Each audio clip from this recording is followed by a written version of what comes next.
even his family. He also gave his life for the individuals who took it. One of his last acts on this earth was a plea to his Father to forgive those who executed him.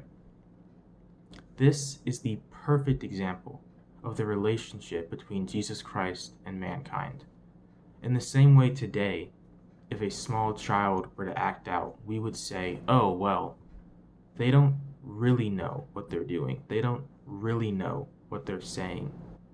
He was able to forgive them for their ignorance of who he truly was.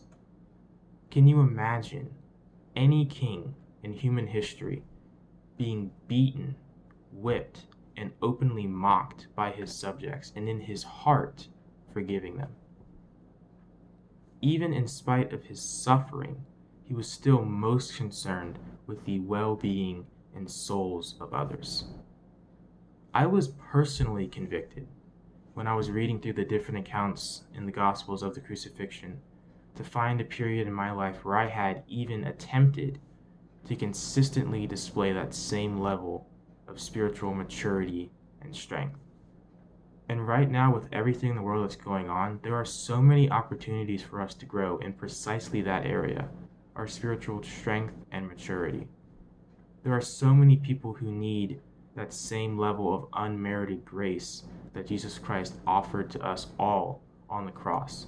And as the church today, we're to be the vessel through which that is expressed. Right now, during this pandemic that's going on, there are people on television who are saying that sacrificing human life for the sake of the economy is acceptable or good.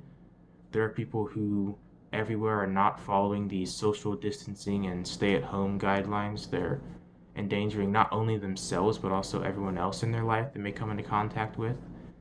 And I want to encourage us all, especially in this difficult time, to actively look for opportunities to be that light to somebody else, to offer that love and grace to somebody else. Because as Romans 5 verses 6 through 8 talks about, even when we were utterly helpless, Jesus Christ came at exactly the right time and saved us. It talks about how most people would not be willing to die for even a good person, but God sent Jesus to die for us while we were still sinners. Because there were times when we did not consider the consequences of our actions. There were times when we knew not what we were doing. And still, Jesus forgave and protected us. He offered us that same love and forgiveness on the cross. And he's calling all of us as the church today, wherever you are, to do the same for his children in the world and to bring them back to him.